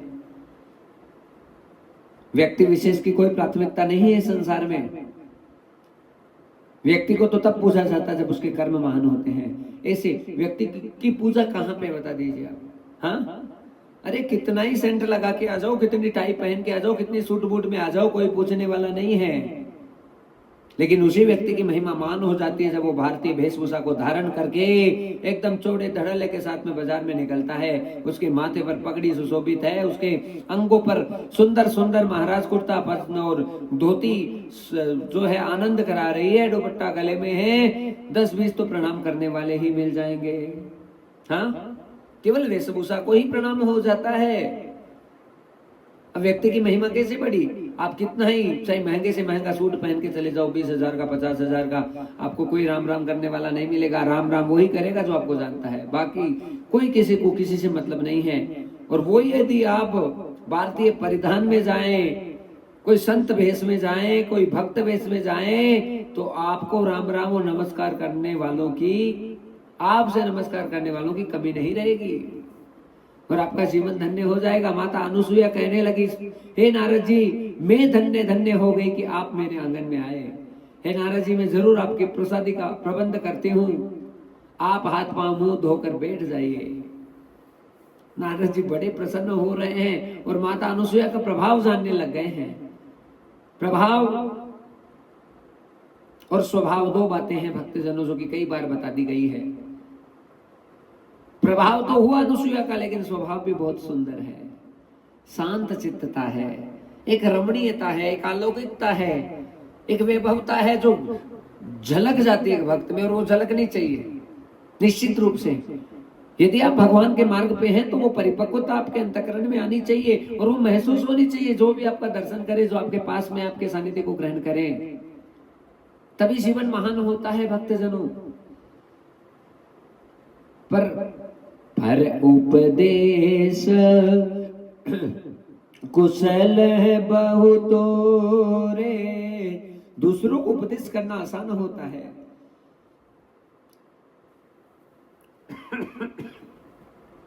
जब तक अपने जीवन में यदि हम सारे कानून को, सारे नियमों को, सारी मर्यादाओं को लागू नहीं करते तब तक हम धन्य नहीं हो सकते। आज नारद जी के लिए अनुसुईया प्रसाद लेकर आई, खीर का सुंदर प्रसाद, और खीर भी महाराज अद्भुत तरीके से बनी हुई। ऐसे नहीं कि चावल अलग चल रहे हैं और दूध अलग चल रहा है, चीनी जी अलग लीला कर रहे हैं, हाँ, काजू जी किशमिश जी अलग ही खेल रहे हैं। ऐसे खीर नहीं, एकदम अड़ोता दूध की जाड़ी, एकदम बढ़िया गाड़ी वाली खीर बनाकर अनुसुईया लेकर आई। नारद जी तो खुशबू से ही रिझ गए महाराज।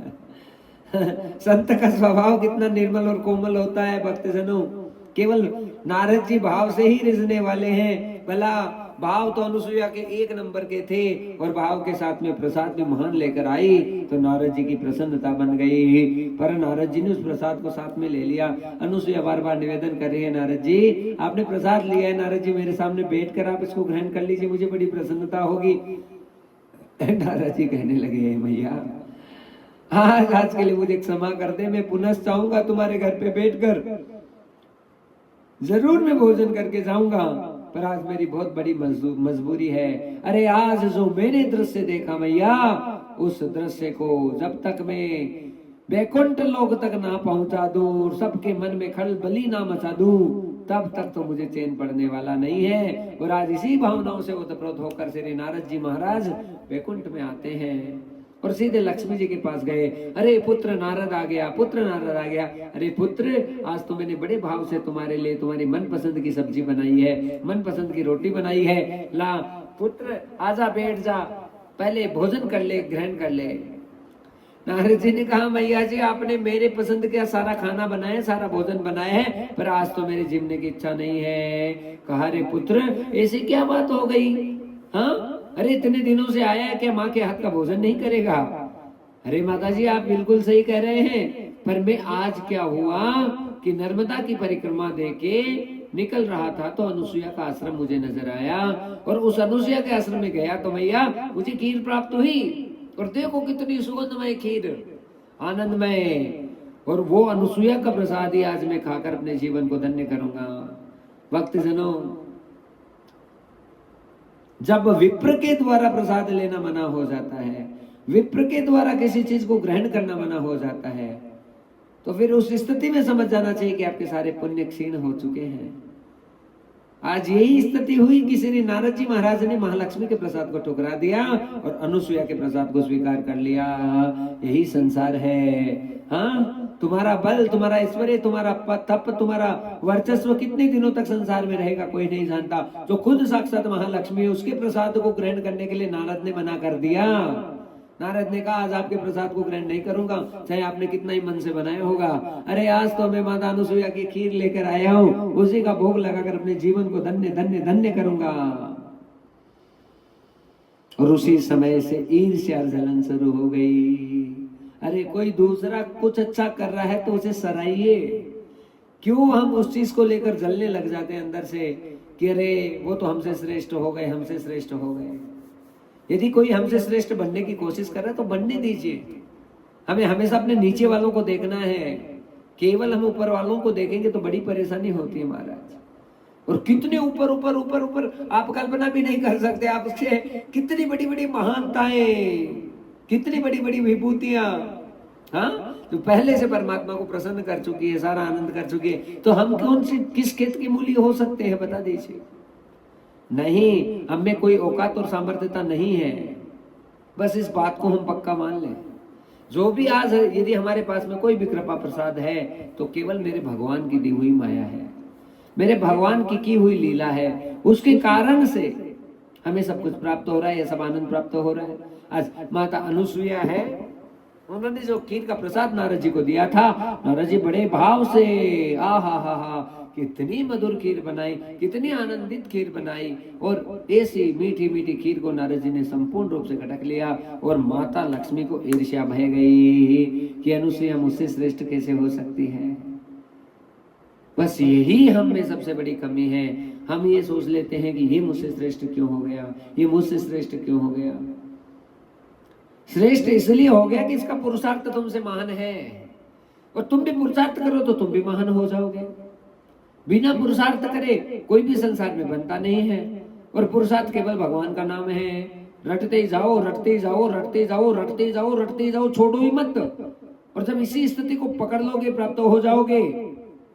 हम कहते पूरे चैलेंज से जीवन बदलने में समय नहीं लगेगा, आपका पूरा लाइफ पूरा चेंज हो जाएगा, कंप्लीटली जीवन महान हो जाएगा। लक्ष्मी जी को जलन हुई, पार्वती को याद किया, पार्वती को सारी बात बताई कि देवी देखिए अनुसुईया कौन है, आज तो नारद जी ने मेरे प्रसाद को ठुकरा दिया, मेरे प्रसाद को ही ग्रहण नहीं किया। अरे अनुसुईया के ही गुणगान गा रहे, अनुसुईया के गुणगान गा रहे, क्या नारद जी को क्या ऐसा खिला दिया पिला दिया अनुसुईया ने। ये तो माताओं की आदत होती है। भक्तजनों, परेशान नहीं करना चाहिए। कोई अच्छा कर रहा है तो उसे सराहिए, बहुत बढ़िया अच्छी बात है।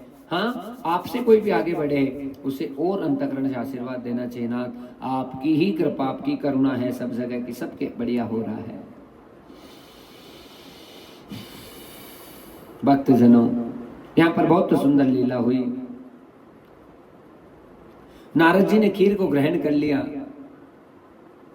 लेकिन महालक्ष्मी की बात बर्दाश्त नहीं हुई। सीधा सरस्वती और गौरी को बुला लिया और कहने लगे, गौरी देखो कैसे नारद आनंदित हो रहा है, केवल एक ही भाव और एक ही विश्वास के कारण से कि नारद को यदि प्राप्त हुआ जीवन में तो उसको अनुसुईया का प्रसाद प्राप्त हो गया है, और उसे नारद प्रसन्न है, उसे नारद खुश हो रहा है। अरे देवी, ये चीज क्या सही हो रही है? क्या हमारा तप, हमारा वर्चस्व कम हो गया है? क्या अनुसुईया कहाँ कैसे महान हो सकती है बताओ। अरे क्या खिला दिया पिला दिया इसे नारद जी को, जो इतने महान नारद जी बस केवल उन्हीं का अनुसुईया का ही गुणगान कर रहे हैं। इतने में तो पार्वती कही, देवी लक्ष्मी तू एकदम बिल्कुल सही कह रही है, और हमें तो थोड़े दिनों में लगता है कि यदि हमने इस स्थिति को नियंत्रित नहीं किया तो हमारी पूजा ही बंद हो जाएगी, संसार में अनुसुईया की ही पूजा प्रारंभ हो जाएगी। और यही डर रहता है देवताओं को, देवियों को, सबको, कि बस हमारा कुछ ऐसा हो जाएगा, वो उनका दुकान चल जाएगी, हमारी दुकान बंद हो जाएगी। ऐसा सोचना गलत है। जिसका जो होगा वो होगा, नहीं होगा वो नहीं होगा, पर दोनों चीजें उसी से होगी जहां पर कृपा, जहां पर कृपा राम की होई, जहां पर कृपा राम की होई, तापर कृपा करे सब कोई, तापर कृपा करे सब कोई। जिस पर मेरे प्रभु की कृपा हुई उस पर पूरा ब्रह्मांड और संसार ही कृपा करने लग जाता है। महाराज बड़ी सुंदर लीला। अनुसुईया कहने लगी, देवी क्षमा करें, महालक्ष्मी कहने लगी, देवी हमें अनुसुईया की परीक्षा जरूर लेनी चाहिए, लेकिन देवी हम जा नहीं सकते परीक्षा लेने के लिए, भला हमें एक उपाय करना पड़ेगा, अपने स्वामी को ही परीक्षा लेने के लिए भेजना पड़ेगा। आज तीनों रानियां रूठ के बैठ गई, महाकाली, महालक्ष्मी, सरस्वती। इधर शंकर जी पूछे, इधर नारायण पूछे, इधर ब्रह्मा जी पूछे, क्या बात है, क्या बात है। तो कहने लगी कि आप तो हमारे मुताबिक चलते ही नहीं, आप तो अपनी मनमानी करते हैं, आप तो जिसके चाहे उसके अधीन हो जाते हैं, अरे हमें साथ में लेकर आए तो आप तो हमारी कोई परवाह नहीं करते। और जैसे ये बात कही तो तीनों देव बोल उठे कि हे देवी, बोलो तुम्हारे अंतःकरण की क्या इच्छा है, हम अवश्य पूरी करेंगे। कह दिया, ये अनुसुईया कौन है जिसका इतना तप और इतनी तेजस्विता पूरे संसार और ब्रह्मांड में बढ़ रही है। आप जाकर परीक्षा लो स्वामी, और हमारे लिए आपको परीक्षा लेनी ही पड़ेगी। वचनों में बांध दिया महाराज। और उसी बात के कारण से आज अनुसुईया की परीक्षा लेने के लिए ब्रह्मा, विष्णु और महेश तीनों का आगमन हुआ है। ब्राह्मण के भेष में आए हैं भक्तजनों। अनुसुईया के द्वार पे आकर अलख निरंजन करने लगे। अनुसुईया जी अपने साधन में लगी थी, दौड़ कर आई और देखा, अरे विप्र देवता, विप्र देवता, विप्र देवता। बड़ी प्रसन्न हो गई। ब्राह्मण यदि सच्चा मिले कहीं पर भी, संस्कारित हो, तो उसे अंतःकरण से प्रणाम कर लेना चाहिए। विप्रों को जितना प्रणाम होता है, संतों को जितना प्रणाम होता है, भक्तों को जितना आदर और प्रणाम होता है, सम्मान होता है, मान होता है, उतना हमारा जीवन बदलने में समय नहीं लगता भक्तजनों। आज बहुत सुंदर अद्भुत लीला हुई। अनुसुईया ने अंतःकरण से पहचान लिया कि मानो कोई दिव्य शक्ति ही आई है, लेकिन ऐसी शर्त रखी आज तीनों ब्रह्मा, विष्णु और महेश ने कि हे देवी, हम यहाँ आए हैं तो तुम्हारे घर का भोजन करने आए हैं, भोजन करेंगे तो हमारी शर्त है, माँ के गर्भ से जिस अवस्था में आई थी उसी अवस्था में हमें भोजन करा। कितनी विचित्र स्थिति हो गई होगी माता अनुसुईया की कि अब क्या करेगी वो कैसे, किस प्रकार से इस स्थिति से निकलेगी। भक्तजनों पर जो भजन करने वाला होता है साधक, कभी विपरीत से विपरीत परिस्थिति में घबराता नहीं, केवल भगवान का आश्रय लेता है। अरे जो इतनी सतीत्वता को पहचान कराने वाली, जिसने केवल अपने पति अत्रि के लिए ही अपने प्राणों को समर्पित किया, अत्रि के लिए ही सब चीजों को जो है उनके चरणों में रखने की कवायद रखी, ऐसी माता अनुसुईया आज इतने खतरनाक वचन से बचेगी तो कैसे बचेगी। भक्तजनों, अंदर आई दो विचार उत्पन्न होने लगे। पहला विचार कहने लगा, यदि ब्राह्मण लौट कर चले गए तो मेरा धर्म भ्रष्ट हो जाएगा, और यदि मैंने वस्त्र हटा करके यदि इनको भोजन करा दिया तो मेरे पति का धर्म नष्ट हो जाएगा। अब मुझे क्या करना चाहिए। धर्म संकट में फंस गई, पर विश्वास अपने भजन पर। काहू के बल भजन कोर, काहू को विश्राम, और व्यास भरोसे कोर के सोवत पांव पसार। आज यदि विश्वास बन रहा है अनुसुईया जी का, तो केवल और केवल भगवान के प्रति। महाराज हमारा भी विश्वास हो तो केवल ठाकुर जी के प्रति ही हो, और कहीं पे भी हमारा भटकाव नहीं होना चाहिए। यदि नारायण के प्रति, नाथ के प्रति हमारा विश्वास है, तो उस विश्वास की लाज रखने के लिए भगवान आते हैं। अनुसुईया ने हाथ में जल ले लिया भक्तजनों, और जल लेकर तपस्या तप करने लगी, कहने लगी, जल को छोड़ने के लिए तैयार होने लगी और कहने लगी, हे विधाता, यदि सच्चे दिल से तेरी भक्ति की है, तेरा एक भी नाम सच्चे दिल से लिया है, तो ये जो ब्राह्मण मेरे द्वार पे खड़े हैं 6-6 महीने के छोटे छोटे बालक बन जाए। अनुसुईया का जल छोड़ना ही हुआ कि ब्रह्मा विष्णु महेश छोटे छोटे बालक बनकर आज अनुसुईया के द्वार पर डोलने लगे। वहां वहां वहां वहां की आवाज आई, दौड़ कर देखा तो रे बालक कहां से आ गए। माथा पकड़ लिया कि वो कहां गए, वो बड़े बड़े ब्राह्मण कहां चले गए। अब माया ऐसी संचालित कर दी भगवान ने कि कुछ भी स्मृति नहीं रही, पर इतना पता चल गया कि मेरे पुत्र हैं, मेरे पुत्र हैं, मेरे पुत्र हैं। और उसी भाव से आज अनुसुईया जी अपने घर पे आई और आके महाराज तीनों देवों को पालने में झुलाई और झुलाकर बड़े भाव से उनको दुग्ध पान कराने लगी। लेकिन उससे पहले अत्रि ऋषि को पूछा है मन ही मन में कि स्वामी आज मेरे ऊपर इतना बड़ा संकट है, मुझे क्या करना चाहिए। आज जितना भी रास्ता दिखाया है वो अत्रि ऋषि ने दिखाया है। हे भक्तजनों, यदि हमारे प्राण किसी के अंदर बसते हैं तो हमें छोटी से छोटी और बड़ी से बड़ी बात उनको बताना चाहिए। अनुसुईया ने बता दी सारी बात अत्रि को, मन ही मन बता दो। ठीक है, प्रत्यक्ष रूप से बात ना हो, आप दिल से बता दो कि हम ऐसा करने जा रहे हैं, उससे ही कल्याण हो जाएगा। आपकी बातचीत नहीं, आपकी बोलचाल नहीं, आपका सब कुछ ऐसा है, ठीक है, आप जिससे अनन्य प्रेम करते हैं उसे अंतःकरण में बोलकर कह दो, स्वामी मेरे सामने ऐसा संकट आ रहा है, मुझे क्या करना चाहिए। पूरे विश्वास से कहते हैं, अंदर से आपकी आवाज आ जाएगी और पॉजिटिव साइंस को ग्रहण करके आपके जीवन को बहुत सकारात्मक बना देगी। महाराज तीनों देवता आज अनुसुईया के द्वार पे आए और छोटे छोटे बालक बन गए। और अनुसुईया क्या करने लगी, ओ माता माता अनुसुईया ने डार दियो पालना, माता अनुसुईया ने डार दियो पालना, बोल रहे तीनों देव बन कर के लालना, रोम रहे तीनों देव बन कर के लालना, माता अनुसुईया ने डार दियो पालना, माता अनुसुईया ने डार दियो पालना, रोम रहे तीनों देव बन कर के लालना,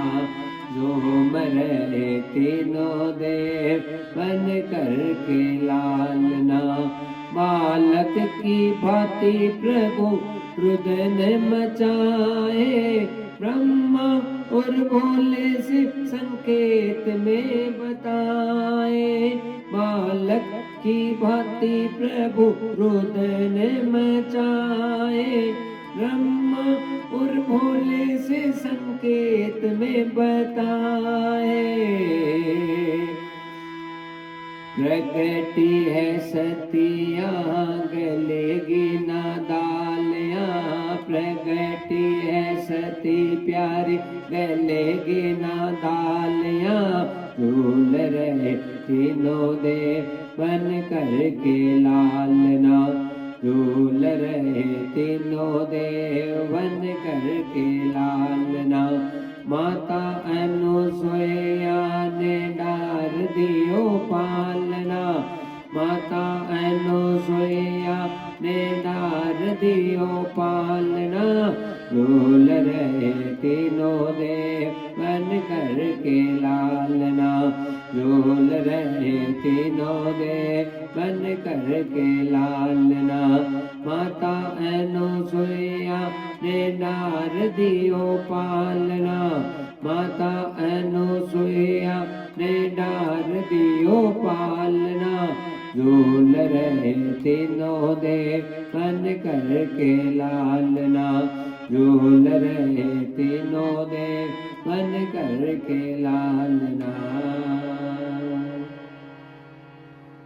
तीनों छोटे छोटे बालक में परिणित हुई अनुसुईया को। अब कोई लाज शंका नहीं आई, और उसमें भी अपने पति अत्रि की सबसे पहले परमिशन ली है उन्होंने कि मैं क्या करूं, मेरे पे इतना संकट आ गया, मुझे क्या करना चाहिए, आप रास्ता दिखाइए। और अत्रि मुनि ने वही रास्ता, वही मार्ग प्रशस्त कर दिया कि देवी तुम्हारे भाव सच्चे हैं, तू जल छोड़ दे, वो बालक परिणित हो जाए तो उन्हें दूध पिला देना। ये रास्ता दिखाया वो अत्रि मुनि का ही था भक्तजनों, ये अनुसुईया का कोई माध्यम और साधन नहीं था। आज जैसे ही जल छोड़ा तो लीला प्रकट हो गई बहुत सुंदर वाली, तीनों बालक परिणित हो गए। और तीनों बालक जैसे ही ब्राह्मण रूप में बालक परिणित हो गए तो आनंद के साथ में अनुसुईया ने उन्हें पलना झुलाया और बहुत तरह तरह के लाड रचाए, नचाए रचाए और सब चीजें की भक्तजनों। लेकिन नारद जी घूमते घूमते उधर वापस वैकुंठ लोक की तरफ गए। लक्ष्मी जी बड़ी उदास हो रहे, भैया कहा भयो, कैसे उदास है, क्या हुआ? भैया कह रही है, नारद तुमको पता है आज स्वामी को गए हुए 15 दिन हो गए। अरे अनुसुईया के द्वार पे गए थे, मुझे तो बहुत भय हो रहा है, भय बड़ी शंका हो रही है नारद कि मेरे स्वामी नारायण कहाँ पे अटक गए। अरे नारद जरा पता करके आओ, भोलेनाथ ब्रह्मा आ गए क्या? नारद जी कहने लगे कोई नहीं आए, कभी आएंगे भी नहीं। कहा क्या बात हो गई, क्यों नहीं आएंगे? इसलिए नहीं आएंगे कि आपके पति नहीं रहे, छोटे छोटे बालक बन गए हैं। अरे अनुसुईया ने उन्हें छोटे छोटे बालकों में परिणित कर दिया है, और उसी का प्रभाव और परिणाम है कि वो वहां पर आनंद कर रहे हैं, खेल रहे हैं, कूद रहे हैं, खा रहे हैं, पी रहे हैं। अब यहाँ वापस लौट कर आने वाले हमें तो लग नहीं रहे। उसी समय लक्ष्मी जी के बहुत भयंकर टेंशन हो गया कि मेरे स्वामी नारायण यदि लौट कर नहीं आएंगे तो फिर मेरा क्या होगा। और महाराज उसी समय क्या करे कि परेशानी में आ गई तीनों रानियां कि मेरे स्वामी लौट के नहीं आएंगे तो क्या होगा। और उसी समय उन्होंने निश्चय किया कि अभी हमें माता अनुसुईया के द्वार पे जाना चाहिए। अनुसुईया तीनों बालकों को खिला रही, उसी समय नारायण नारायण आज नारद जी की ध्वनि सुनाई थी। अनुसुईया बड़ी प्रसन्न हो गई कि रे नारद पुनश्च वापस आए हैं। नारद ने कहा देवी अनुसुईया अकेला नहीं आया हूँ, महाकाली महालक्ष्मी माँ सरस्वती को लाया हूँ। अरे ये आ गई तो सारी विद्या सिद्धियां तुम्हारे अंतःकरण में ही विराजित करेगी। अरे देखो देवी देखो, इन तीनों रानियों को देखो।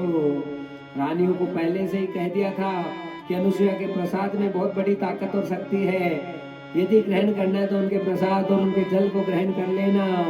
तीनों रानियां इस बात को बहुत अच्छे से जानने लग गई भक्तजनों, और मन में यही भाव प्रकट कर रही है कि हमें कैसे भी हो अनुसुईया के हाथ का प्रसाद मिल जाए। अनुसुईया तो आते ही तीनों रानियों को कहने लगी देवियों भोजन ग्रहण करो, भोजन ग्रहण करो। अब मन तो नहीं है क्योंकि हालत उनकी खराब हो रही है, लेकिन अभी इस विचार से कहने लगी कि देवी जरूर तुम्हारे घर का हम भोजन ग्रहण करेंगे। और मन में सोचने लगी कि हम क्या करें। अनुसुईया को देखने मात्र से ही तीनों देवियां उनके साष्टांग हो गई, और बस वहीं से आनंद हो गया भक्तजनों। अपने अभिमान को गलित कर दिया महाकाली महालक्ष्मी माँ सरस्वती ने, और शून्य हो गई और चरणों में गिर गई। अरे देवी तुमसे महान कोई देवी इस धरती पर ना तो हुई है ना होगी कभी भी। हमारे पतियों को वापस लौटा दे। कहे आपके पति है? हाँ ये हमारे पति हैं, ब्रह्मा विष्णु महेश जी हैं, और कोई नहीं है दूसरा। और जब ये आपके यहाँ पर लीला करने आए हैं तो आज उनकी स्थिति है कि यहाँ से इस परिस्थिति से वो निकल नहीं पा रहे हैं। आप ऐसे करुणा और कृपा करें देवी कि वापस हमारे पति ठीक हो जाए। नारद जी कमंडलू की तरफ इशारा कर रहे हैं कि इसके जल में बड़ी शक्ति सामर्थ्यता है, एक बार इनको बोल दो कि जल से छींटा दे दो। अब नारद जी ने मार्ग दिखाया था तो भगवान की जो रानियां थी माँ काली महालक्ष्मी सरस्वती बोलने लगी कि आपके कमंडलू के जल को हाथ में लेकर थोड़ा सा इनके ऊपर सिंचित कर दीजिए, बस काम बन जाएगा। कहने से अनुसुईया ने हाथ में जल लिया भक्तजनों, और जैसे ही छिड़का उसी समय तत्काल ब्रह्मा विष्णु और महेश प्रकट हो गए।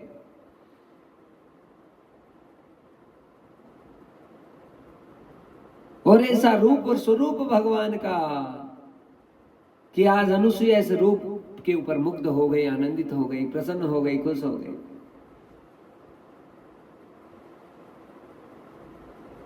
महाराज